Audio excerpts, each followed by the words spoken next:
Hey guys, tonight we step quietly into a Viking village at the edge of winter, where the sea has turned dark and steel-colored, the fields have gone silent beneath frost, and every breath you take hangs in the air like a little cloud. You can smell wood smoke before you can even see the longhouse, and somewhere nearby, an animal shifts restlessly in the cold.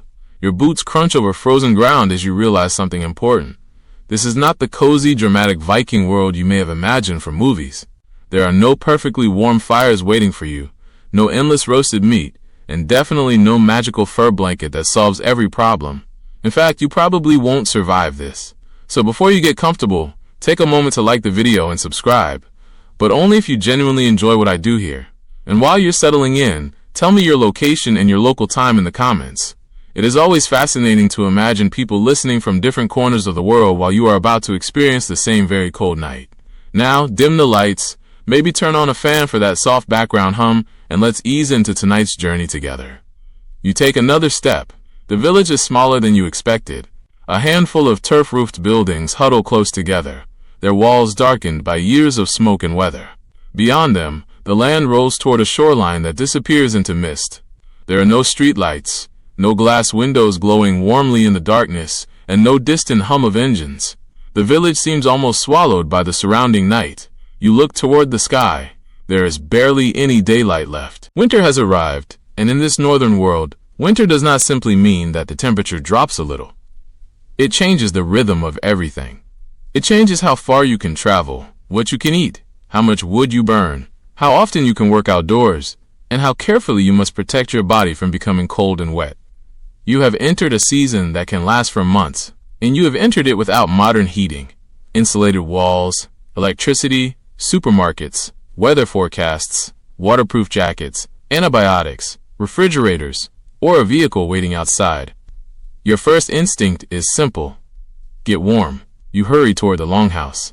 The entrance is low, forcing you to bend as you step inside. For a moment, the darkness is almost complete. Your eyes struggle to adjust.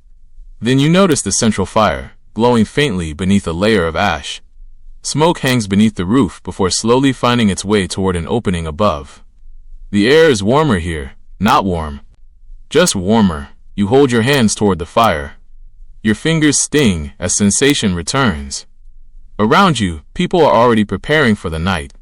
Someone is tending the fire. Someone else is working with a piece of cloth. A child is being pulled closer to the warmer side of the room. An older person sits quietly, wrapped in layers of wool. Nobody is wasting movement. Nobody is casually wandering around. Every task seems connected to survival. The fire needs fuel. The animals need care. Food needs preparation. Clothing needs repair. Tools need maintenance. And the roof, walls, doors, and bedding all need attention, because winter has a way of finding every weakness.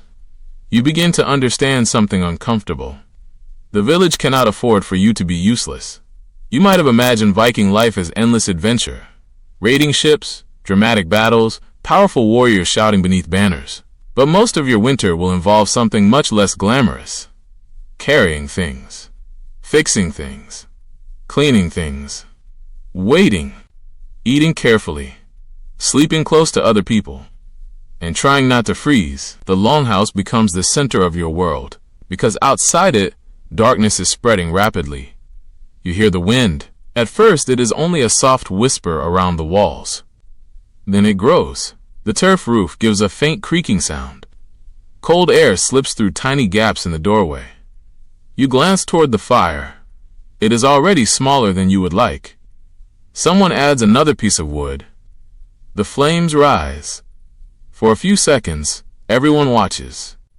That small burst of brightness seems strangely important, because you now understand that fire is not decoration. Fire is warmth. Fire is cooking. Fire is light. Fire is the difference between a tolerable night and a dangerous one. And fire requires fuel. Fuel requires work. Work requires energy. Energy requires food. Food requires supplies. Supplies must last until spring. Everything is connected. You look around again. The people here have been living with this system their entire lives. They know how much wood can be burned. They know which foods should be eaten first. They know how to recognize changing weather. They know which animals need extra protection. They know how to repair clothing before a small tear becomes a serious problem. You know none of this. You are already behind. Outside, the last pale strip of daylight disappears. The longhouse becomes darker. Someone closes the entrance. The wind becomes muffled. Now the room feels enclosed, crowded, smoky, and strangely safe. You sit near the fire. Your feet are still cold. Your hands are warming. Your stomach reminds you that you have not eaten enough. And somewhere beyond these walls, the winter is waiting. You realize that surviving a Viking winter will not depend on one heroic moment. There will be no single battle where you defeat the cold. Instead, winter will challenge you every hour. A damp sleeve, a weak fire, a cracked shoe, a missed meal, a leaking roof, a sick animal, a storm arriving too early. Each problem may seem small, but winter has patience. It can combine small problems until they become enormous. You settle deeper into the longhouse. The smoke stings your eyes. Someone laughs quietly at the other side of the room. For a moment, despite the cold outside, you feel almost comfortable. Almost. Then the fire crackles. A gust of wind presses against the walls. And you remember that this is only the beginning. Tomorrow, you will need wood. More wood than you think.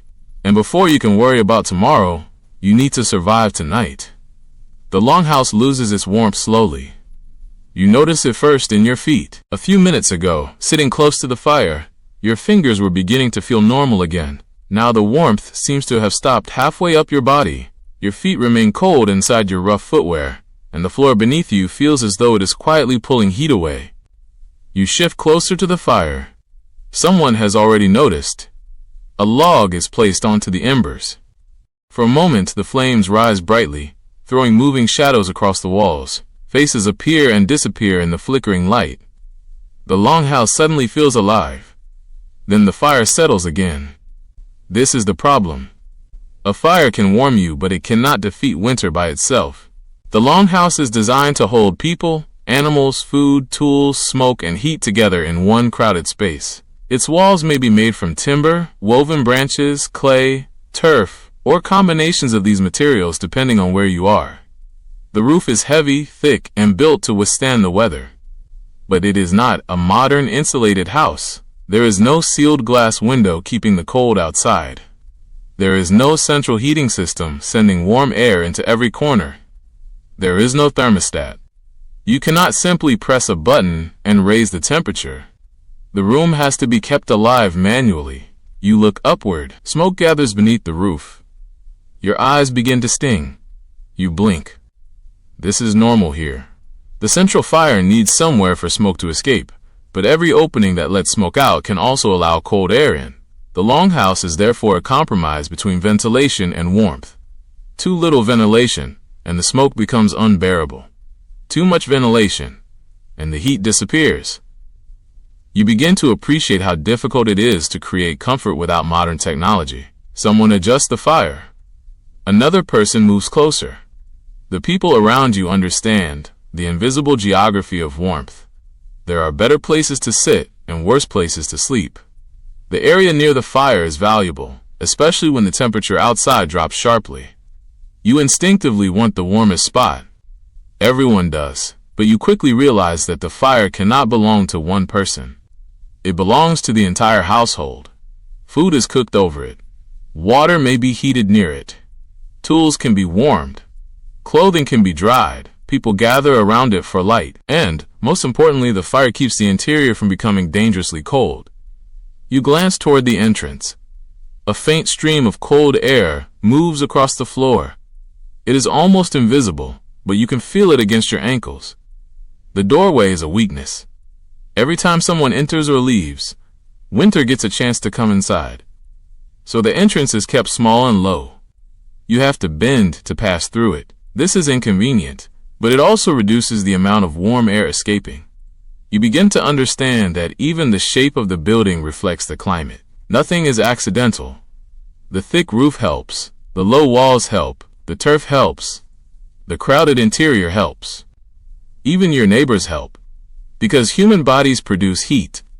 That means a crowded longhouse is not merely a matter of limited space. It can also be a survival strategy. You sit beside another person, shoulder nearly touching theirs. There is something strangely comforting about it. Outside, the wind continues. Inside, dozens of small sounds fill the darkness. Cloth rubbing against cloth. Wood cracking in the fire. Someone coughing. A child shifting in bedding. A wooden bowl being placed carefully on the floor. Quiet conversation. Occasional laughter. The longhouse is never completely silent. And perhaps that is part of its warmth, too. You look at the sleeping arrangements. There are no private bedrooms waiting for you. You will sleep near other people.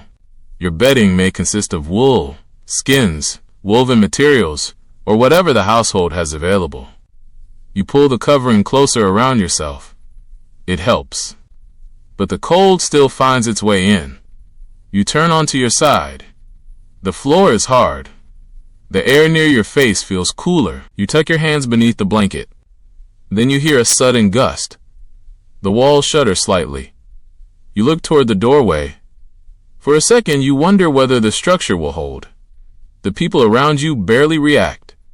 They have heard worse. You realize something important about living here. Your definition of discomfort is changing. Things that would have ruined your night at home are simply part of the routine. Smoke in your eyes, cold feet, a hard sleeping surface, noise from other people, drafts, damp clothing, limited privacy. You would normally complain. Here, complaining does not make the fire burn longer. So you adapt. The night deepens. The fire becomes smaller. Someone carefully rearranges the burning wood. You watch the embers. There is a rhythm to this. The fire cannot be allowed to die completely. If it does, restarting it in the middle of a freezing night becomes a serious problem. You imagine waking to a cold room with only gray ash where the flames had been. Your stomach tightens. You understand why the firekeeper's job matters.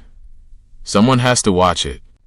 Someone has to add fuel. Someone has to know when a log should be moved.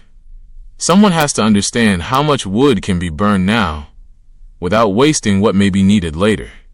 Because tomorrow requires fuel too. And the day after tomorrow. And the day after that. Winter stretches ahead. You begin to feel sleepy. The firelight becomes softer. The smoke hangs above you like a low cloud. You pull your wool covering closer. For a moment, you think you are finally warm. Then you notice that your nose is cold. You cover part of your face. Better, your breathing warms the small pocket of air beneath the blanket. You close your eyes. Outside, the wind scrapes across the roof. Inside, the longhouse breathes with you. The building creaks. The fire crackles. Someone turns in their sleep. And you begin to understand why survival here is less about defeating the cold than managing it. You cannot remove winter. You cannot command the weather. You cannot make the walls perfectly sealed. You can only reduce the damage. Keep the fire alive. Keep the roof intact. Keep the clothing dry. Keep the body fed. Stay close to warmth. And never waste what you may need tomorrow. Your eyes finally close. But before sleep takes you completely, you hear someone quietly get up. The fire needs another log. The winter night is still long. By morning, you understand why people here speak about firewood with the seriousness of food. You wake before the sun. At least you think it is morning. There is no bright rectangle of sunlight entering through a window. No alarm, no glowing clock beside you. Only the faint grayness around the longhouse and the low red glow of the hearth. For several seconds, you lie still. Your body is warm beneath the blanket, but your face is cold. Then you remember. Winter. You sit up. The fire has survived the night, but barely. A few pieces of wood have collapsed into glowing embers, surrounded by pale ash. Someone has already risen and is carefully feeding it. The flames return, small at first, then stronger. You hold your hands toward them. Again, that familiar sting travels through your fingers. You are beginning to hate cold hands. Unfortunately, You are going to have many of them. Outside, the village is still dark. A villager opens the doorway. A blast of cold air rushes inside. You instinctively pull your blanket tighter. The person steps out. You hear boots crunching across frozen ground. Then another person follows. You realize what is happening. The firewood has to be gathered. Winter has no sympathy for sleepy people. You get dressed. Your clothing feels stiff from the cold. You pull on your wool layers, secure your belt, wrap yourself in a heavy outer garment, and step toward the doorway. The moment you leave the longhouse, the cold feels completely different. Inside, cold was something you managed. Outside, cold surrounds you. The sky is pale and empty. Frost covers the ground. Every breath becomes visible. You look toward the woodpile. It is smaller than you expected. A lot smaller. You suddenly understand the arithmetic of winter. Every piece of wood burned last night is gone. Every log used for cooking is gone. Every branch used to keep the longhouse comfortable is gone. And every piece you burn today will also disappear. The pile is not merely a pile. It is time. It represents hours of work already completed. It represents trees cut down months earlier. It represents transport, chopping, splitting, drying, stacking, and protecting. And now winter is slowly consuming it. You pick up an axe. It is heavier than you imagined. The handle is smooth from years of use. You walk beyond the settlement with several others. Snow crunches beneath your feet. The wind moves through bare branches. The landscape is quiet. There is no engine noise, no chainsaw, no mechanical splitter. Only footsteps, breathing, and the occasional creak of a tree. You reach a stand of woodland. The trees are not enormous. You select one. The work begins. You raise the axe, swing. The blade strikes wood. A sharp crack echoes through the frozen forest. You swing again, and again. The impact travels up your arms. Your shoulders begin to ache. You are not even halfway through the job. You stop briefly. Your breathing is heavy. Steam rises from your clothing. This is one of winter's strange tricks. You can be freezing and sweating at the same time. The cold air bites your face while physical work heats the rest of your body. You remove one layer. Then you hesitate. If you become too warm and your clothing gets damp with sweat, the situation can become worse later, so you slow down. You learn to work carefully, not quickly, not heroically, carefully, because exhaustion is dangerous when the weather is cold. Eventually, the tree comes down. The sound is enormous. Branches strike the snow. Everyone begins cutting and dividing it. There is no time to admire your achievement. The wood must become manageable pieces. You chop, split, stack, carry, repeat. Hours pass. The work is repetitive enough to become almost hypnotic. Your hands hurt. Your back hurts. Your shoulders feel heavy. And yet the woodpile slowly grows. That is the reward. A larger pile means a better chance of staying warm. You begin to see why firewood can become a form of security. Money may not help you if you cannot find fuel. A beautiful house means little if the hearth is cold.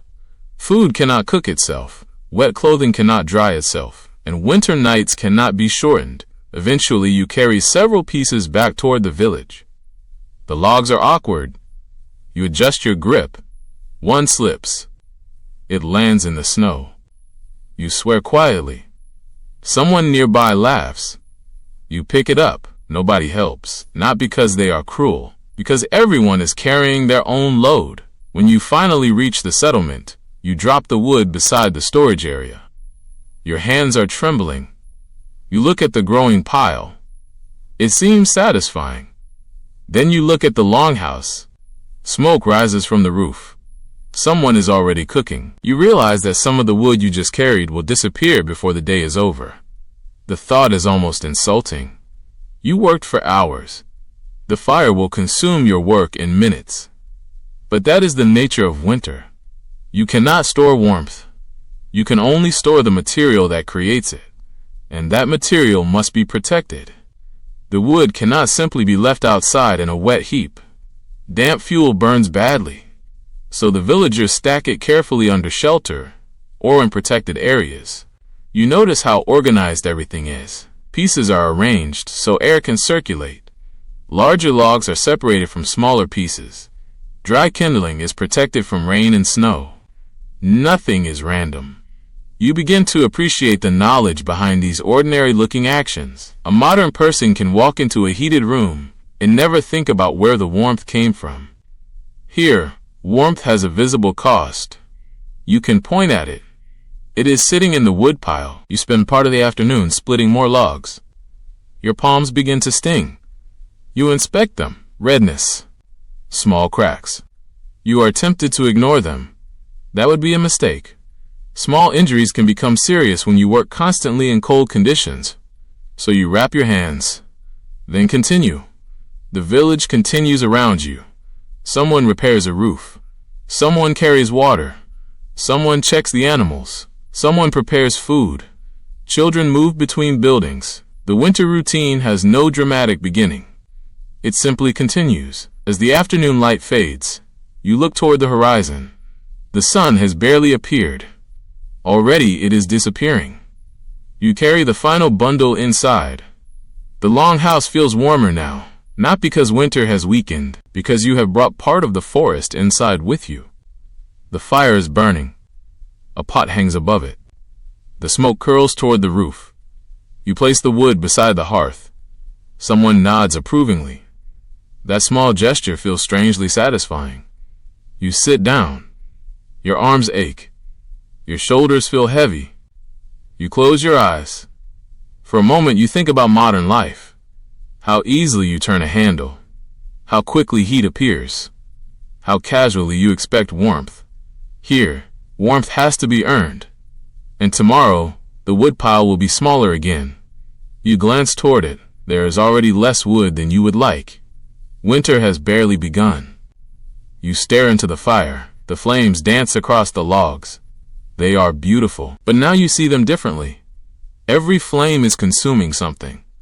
Every burst of warmth has a price. And somewhere outside, beyond the walls, more trees are waiting. By the next morning, you begin to notice something more frightening than the cold. The food, not the taste. The amount. You are sitting inside the longhouse, watching a wooden bowl being passed from one person to another. The meal is simple. There is no overflowing table, no pile of fresh fruit, no easy second helping waiting nearby. Everything has been measured. Everything has a purpose. You take your portion and look at it. It seems small. You remind yourself that this is not a restaurant. There is no market outside where you can simply buy more. The village has to survive on what is stored, preserved, hunted, grew, caught, or traded before winter became too severe. And winter has a way of making every stored food item suddenly precious. You eat slowly. The meal might contain preserved fish, dried meat, grains, dairy products, root vegetables, or other foods depending on the region and what the community managed to produce. The important thing is not variety. The important thing is endurance. This food has to last. You look around. Nobody wastes anything. A small piece that falls onto the wooden surface is noticed. A leftover portion is not casually thrown away. Bones may be used. Fat may be valuable. Grains are carefully measured. Dried foods are protected from moisture. You realize that the village's food supply is almost like a hidden clock. Every meal moves the clock forward, and every passing day brings spring closer. But spring is still far away. You glance toward the storage area. This is where the real winter begins. The food is no longer simply food.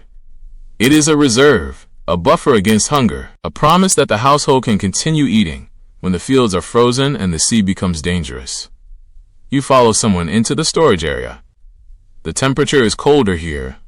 That is useful. Many foods need cool conditions to remain edible. You see containers, sacks, wooden boxes, hanging foods, and preserved supplies arranged carefully. The smell is different from the longhouse. Drier, earthier, smokier, fish, grain, dried meat, something fermented. You realize how much knowledge is hidden in these ordinary smells. A person living here needs to know when food is safe, when it has spoiled, when it has dried enough, when it should be eaten first, when it can be stored longer. You pick up a piece of preserved food. It is not glamorous, but suddenly it looks incredibly valuable, because you cannot replace it easily. If you eat it today, it is gone. If you save it, it may help you later.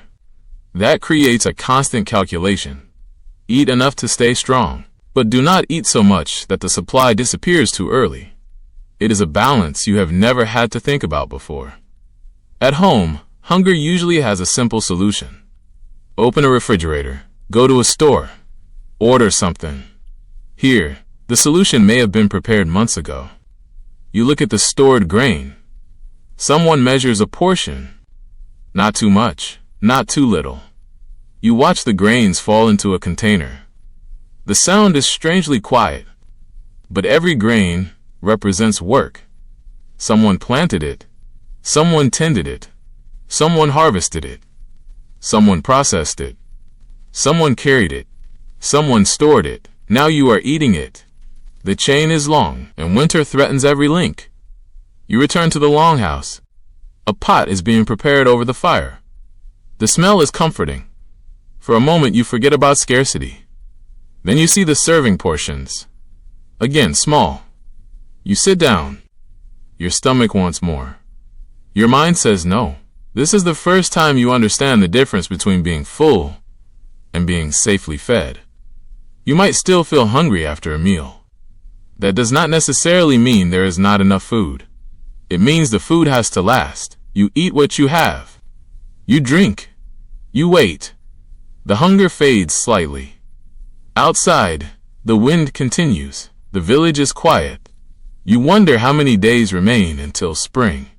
Nobody answers, because nobody knows exactly. Weather can change. Travel can become impossible. A hunting trip can fail. Fishing can be dangerous. Livestock can become sick. A storage container can break. Moisture can ruin supplies. One unexpected problem can force people to use food faster than planned. And once the reserve becomes too small, there is no easy way back. You begin to understand why winter preparation starts long before winter arrives. The real battle with winter was fought months earlier, when the fields were green, when the animals were healthy, when boats could travel, when people could gather food, when daylight lasted much longer. That was when survival was being decided. Winter simply reveals the result. You walk outside later and see someone checking stored supplies. They are not panicking, not yet. They count. They inspect. They move one container, then another. You watch quietly. The person has done this many times. Perhaps they know exactly how much should remain. Perhaps they can look at the storage area and immediately recognize whether the household is comfortable or worried. You cannot. But you are learning. You notice that certain foods are being used first. Older supplies. Foods that will not last as long. The best preserved food is kept deeper inside. You realize that storage is not simply putting food somewhere and forgetting about it. It is management. It is timing. It is knowledge. And it is patience. You return to the fire. Someone hands you another small bowl. You hesitate. There is enough for everyone, barely. You take it. You eat. The meal warms you. And now you understand another connection.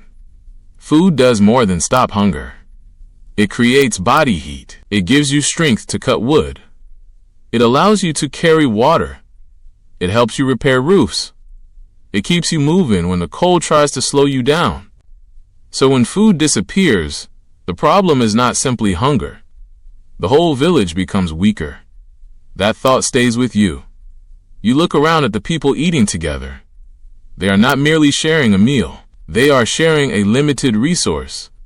The food is communal in a way you have rarely experienced. Everyone depends on the same supply. If one person wastes too much, the consequences may eventually reach others. You finish your bowl. It is empty. You instinctively look for more. There is none. You sit back. Your stomach is not completely satisfied. But you are alive. And tomorrow you will eat again. At least, that is the plan. You glance toward the storage area. The supplies are still there, but now you know something you did not understand when you first arrived. A full storeroom can look enormous, until you realize how many mouths it must feed. Until you count the days. Until you imagine the winter stretching ahead now, you have stopped expecting winter mornings to look like mornings. You wake, and the world outside is still dark. For a moment you lie quietly beneath the wool covering, listening to the longhouse. Someone is breathing nearby. The fire gives a soft crackle. A piece of wood shifts and collapses into glowing embers. You wait for sunlight. It does not come. Not yet. You sit up and look toward the doorway. Beyond it is a deep blue darkness.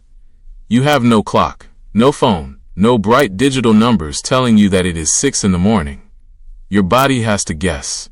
And your body is not very good at guessing when the sun barely appears for part of the day. This is one of the strangest parts of northern winter.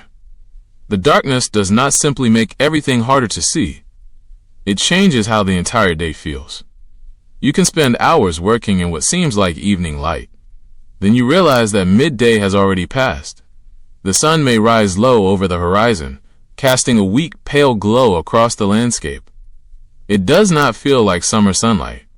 It feels like the sky is briefly opening one eye. Then, before you have fully adjusted to it, the light begins fading again.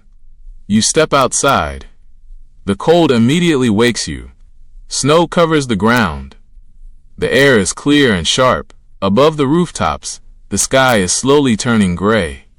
You look toward the horizon. There, a thin line of pale light. Morning. You almost laugh.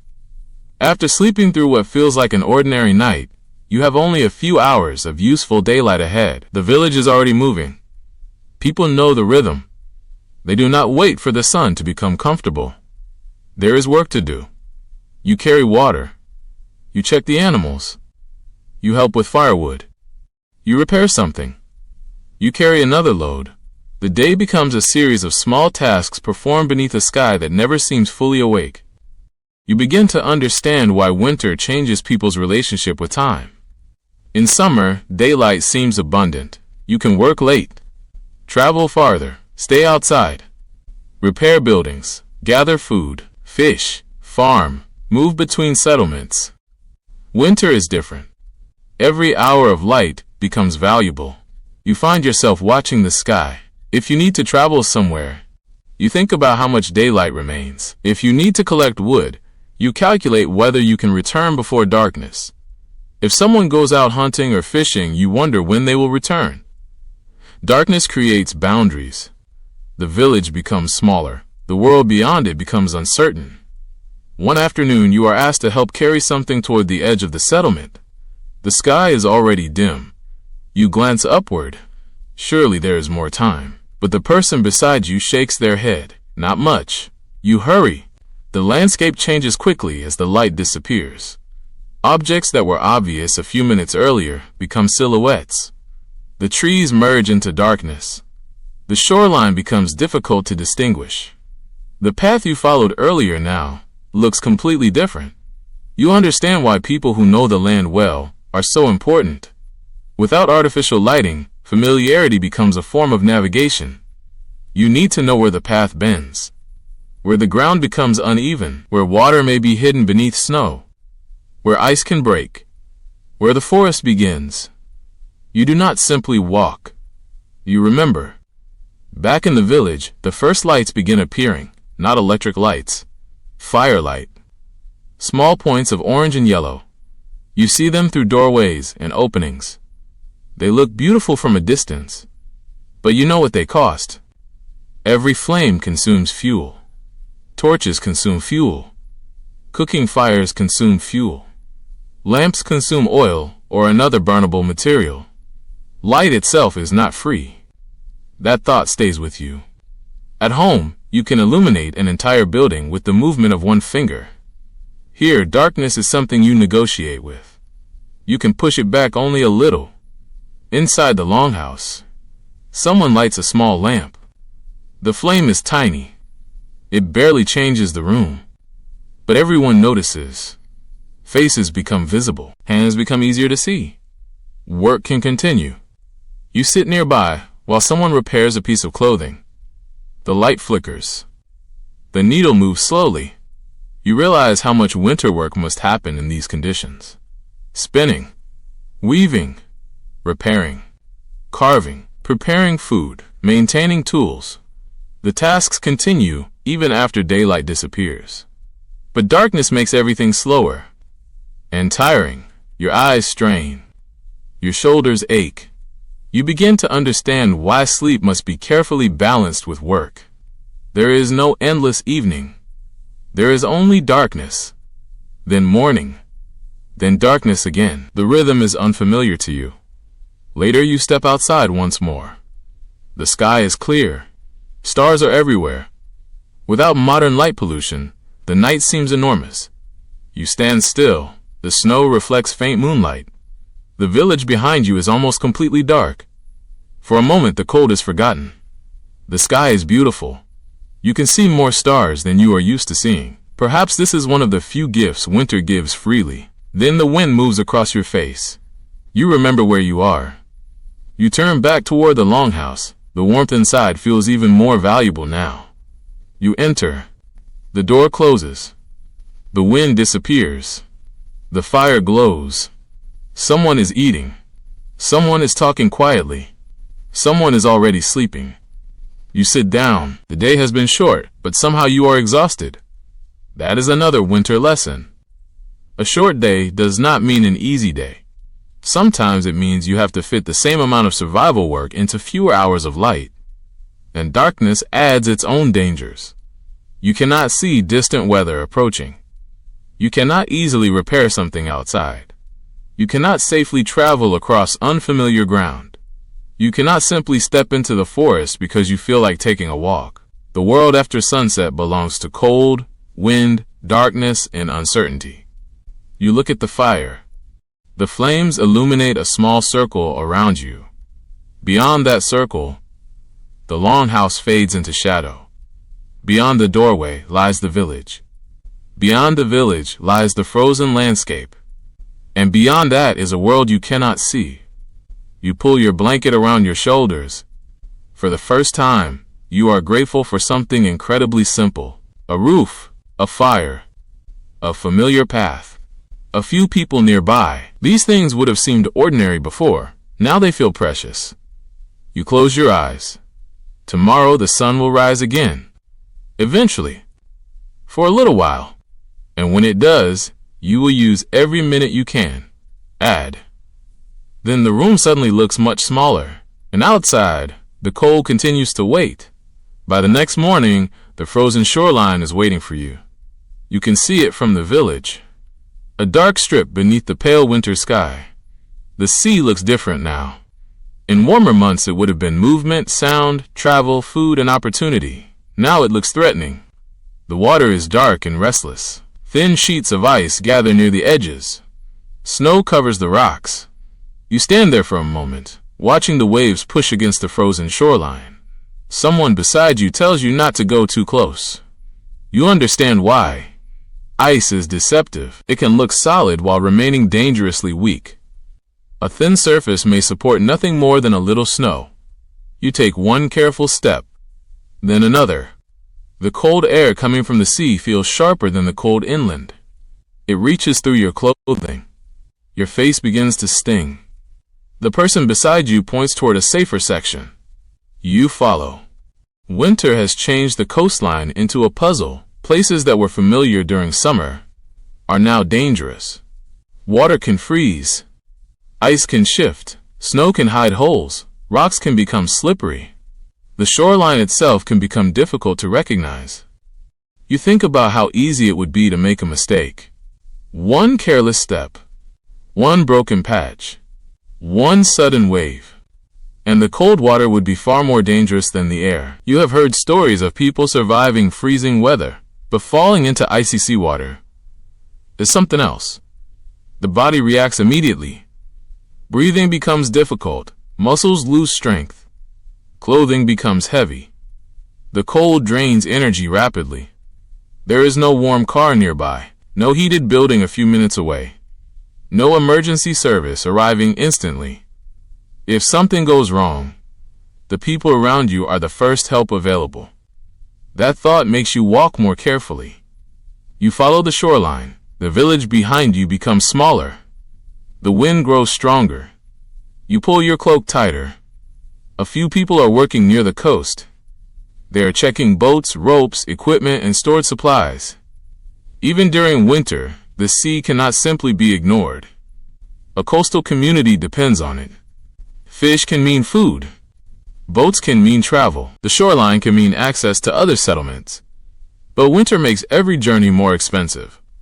The sea is no longer simply a route. It is a hazard. You look at the boats. Some are pulled safely above the reach of the water. Others are protected as much as possible.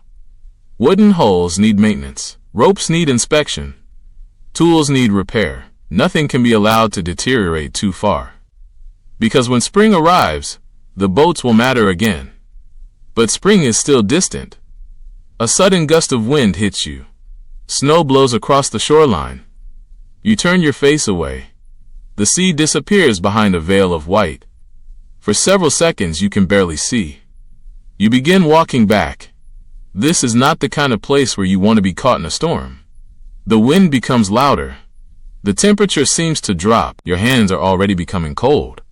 You move faster. Then you see the village again. The longhouses appear through the snow. You feel an immediate sense of relief. It is strange. Yesterday, you thought the village was small. Now it looks like a fortress. Not because of walls. Not because of soldiers. Because it is familiar. You know where the fire is. You know where the food is. You know where the bedding is. You know where the animals are. You know where the safest paths are. That knowledge has value. You enter the longhouse. Warm air touches your face. You sit near the fire. Your clothing is cold. Someone checks your boots. Snow has melted around them. The leather is damp. You are told to dry them carefully. You nod. Another lesson. Wetness. It is easy to think the cold itself is the biggest danger. But wet clothing can be worse. Water conducts heat away from your body much faster than dry air. A wet boot can turn a tolerable walk into a miserable one. Wet wool can become heavy. Wet leather can stiffen. Moisture can seep into bedding. Everything has to be managed. You remove your outer layer and place it near the fire, not too close. Too much heat can damage some materials. You wait. Steam rises faintly. Your boots are turned and positioned carefully. You realize that drying clothing is another job created by winter. Nothing is simply worn. Everything must be maintained. You sit quietly. Your body begins to warm. The fire crackles. Outside, the wind continues. Someone brings in a bucket of water. It has begun forming ice around the edges. The person places it near the hearth. You watch the ice slowly disappear. Another reminder. Winter is everywhere. It enters the water. It enters the ground. It enters your clothing. It enters your tools. It changes the sea. It changes travel. It changes work. And it changes your relationship with distance. A place that would be an easy walk during summer can become a serious journey during winter. A nearby settlement may feel far away. A field may become inaccessible. A forest may become difficult to enter. A fishing location may be unreachable. The village becomes more isolated. That isolation is perhaps one of the hardest things to imagine from modern life. If you need something today, you expect options. Here, options disappear one by one. You cannot simply order food. You cannot call someone. You cannot check a digital map. You cannot look at a weather app and know exactly when the storm will arrive. You depend on observation.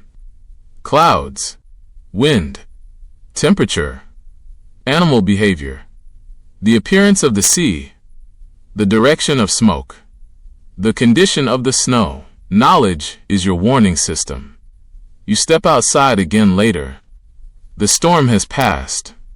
The shoreline is quiet. Thin ice has formed in several places. You stand at a safe distance. The sea looks almost beautiful. Dark water beneath pale winter light, ice shining along the edges, snow drifting across the rocks. You understand why people would continue living here despite the danger.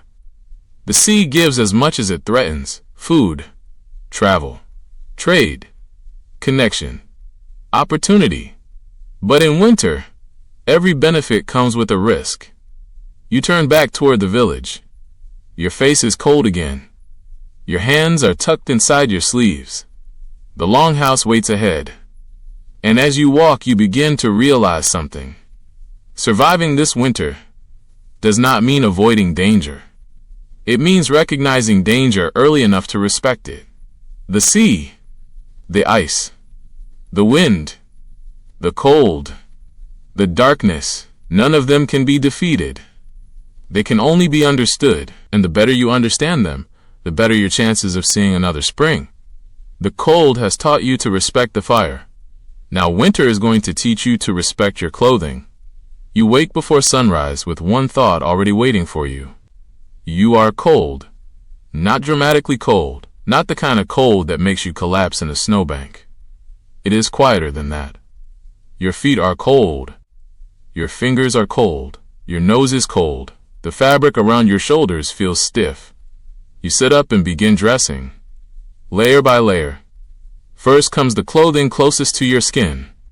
Then another layer, then another. Over everything goes a heavier outer garment.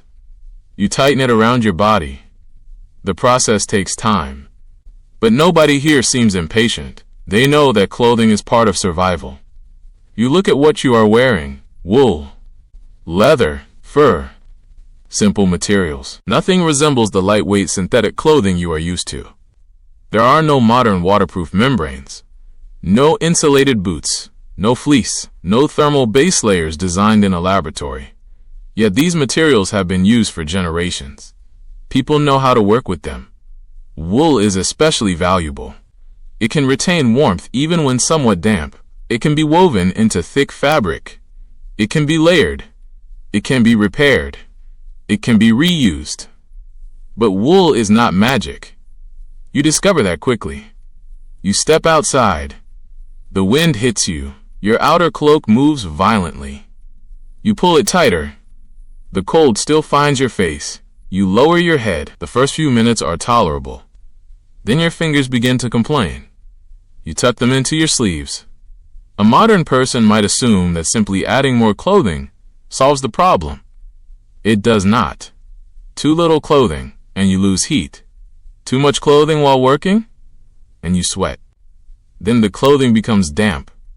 And once you stop moving, that dampness can make you colder. So winter clothing requires judgment. You have to know when to add a layer, when to remove one, when to dry something, when to repair it, and when to stop going outside altogether. You walk through the village. Everyone seems wrapped in layers. Some garments are thick and heavy. Others are carefully fitted. Children are bundled closely. Older people move more slowly. You notice that clothing also tells you something about work. A person working around animals needs durable garments. Someone handling tools needs clothing that allows movement. Someone going to sea needs protection from wind and spray. A person working indoors may need something lighter.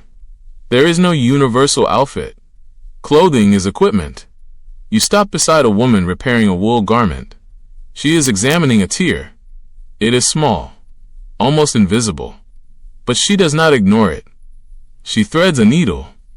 The repair begins. You watch the fabric disappear beneath her fingers, stitch by stitch. It seems almost boring. Then you remember where you are. A small tear can become a large tear. A large tear can expose skin.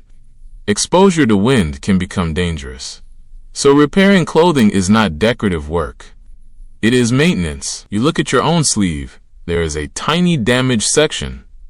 You immediately become worried. The woman notices. She points to it. You sit down. She repairs it. The entire process takes only a few minutes. You feel slightly embarrassed that you had not noticed. She probably has noticed hundreds of such problems. Winter clothing demands constant attention. Now you understand. You move toward the animal shelter. Your boots sink into the snow. The leather is stiff. Every step makes a small crunch. You look down. The footwear is simple. Leather wrapped around your feet. Perhaps additional material helps keep the cold away.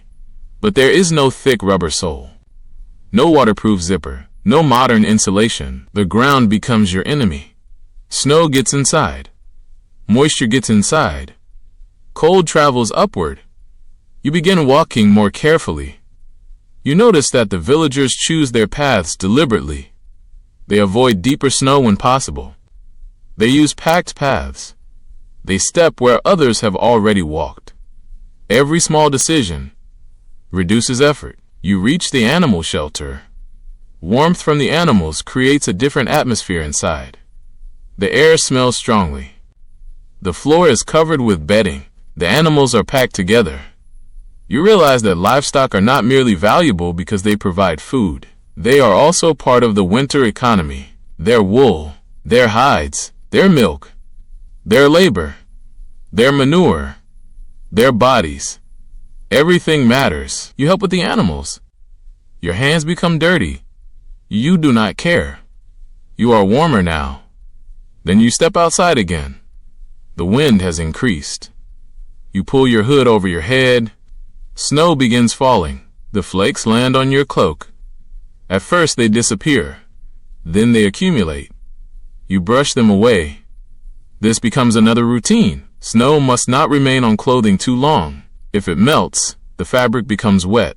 Wet clothing means lost insulation. You start paying attention to every detail. The condition of your cloak. The condition of your boots. The tightness of your sleeves. The dryness of your gloves. The warmth of your neck. You begin to understand how much attention the body requires in winter. A modern jacket can hide many mistakes. Here, mistakes are visible. A broken strap. A torn sleeve. A wet boot. A missing layer. A poorly tied cloak. Each one creates a weakness. You return to the longhouse. Someone is drying clothing beside the fire. Steam rises gently. You place your cloak nearby. Not too close. The heat must dry it slowly. You sit. Your feet are still cold. You remove your boots. Your socks are damp. You stare at them. You suddenly understand why drying is as important as wearing. The clothing protects you only when it remains useful. You spread the damp material carefully. Your feet move closer to the hearth. Warmth returns slowly. You look around. The longhouse is filled with people doing the same things. Repairing, drying, layering, adjusting, maintaining. Winter has turned clothing into another daily responsibility. You think about how different this is from simply choosing what looks good. Here, clothing must perform. It must keep heat close to the body, protect against wind, handle moisture, allow movement, survive repeated use, and remain repairable. That last part may be the most important. You cannot simply replace a damaged cloak with a new one tomorrow. You must repair what you own. You must make it last. You look at the repaired sleeve. The stitching is small, almost invisible. But you know what it represents. Someone's time, someone's skill, someone's understanding of winter. Outside, the wind continues. Inside, you sit closer to the fire. Your clothing is drying. Your hands are warming. You finally feel comfortable again. Then you hear someone say that another storm may be coming. You look toward the doorway. Winter is not finished, not even close. And you are beginning to understand that surviving it means treating every layer of wool, every piece of leather, every stitch, and every dry scrap of fabric as something that might one day keep you alive. The storm arrives during the night. You hear it before you see it. Wind presses against the longhouse walls. The roof creaks. Something outside bangs repeatedly against a wooden post. You wake beneath your blanket. For several seconds you remain still. The fire is burning. But the sound outside has changed. Yesterday, the wind was simply cold. Tonight, it sounds angry. You sit up. Snow is pushing through a small gap somewhere near the wall. A thin white line has formed across the floor. Someone notices it immediately. They get up. Another person follows. The gap must be blocked. A piece of cloth is pressed against it. Then a wooden board is moved into position. You realize that the longhouse is not perfectly sealed. Of course it isn't. It was built from timber, earth, turf, and whatever materials were available. There are gaps, small cracks, openings for smoke, doors that must open, windows that cannot be perfectly insulated. Winter finds every weakness. You pull your cloak around your shoulders and move closer to the hearth. The fire is important tonight. Someone adds another log. The flames rise. Everyone watches.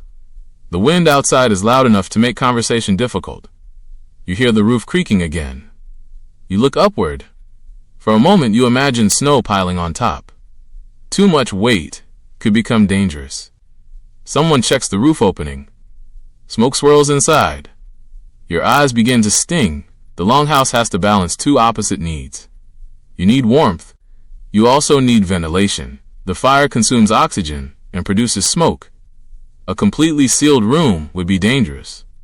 But too much opening lets cold air rush inside. So the building has to breathe. You never thought of a house as something that had to breathe. Now you do. The storm continues. Snow blows across the settlement. Outside, visibility is almost gone. You cannot imagine traveling anywhere.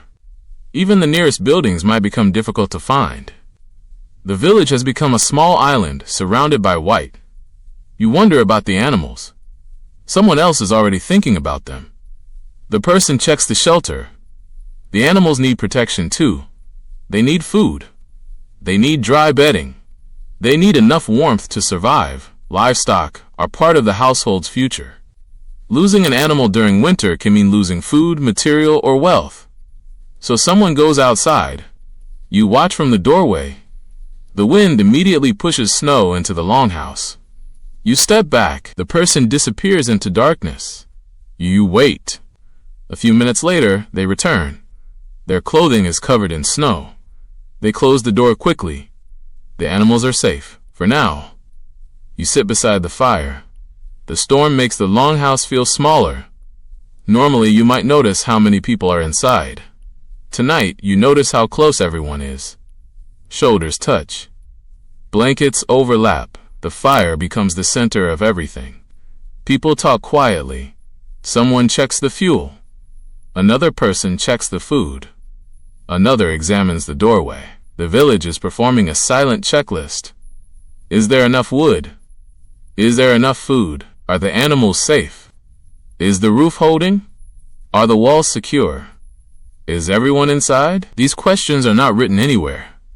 They live in people's habits. You begin to understand that survival is often boring, not heroic, not dramatic. Mostly checking things. Again, and again, and again. You look at the woodpile. It is smaller. The storm is forcing you to burn more fuel. The fire must be stronger tonight. You realize that bad weather can consume resources quickly. A storm means more heat, more light, more drying, more work. And if the storm lasts several days, the cost increases. Someone brings another bundle of wood. The fire grows. Warmth spreads through the room. You stretch your hands toward the flames. Your fingers relax. Outside, the wind continues.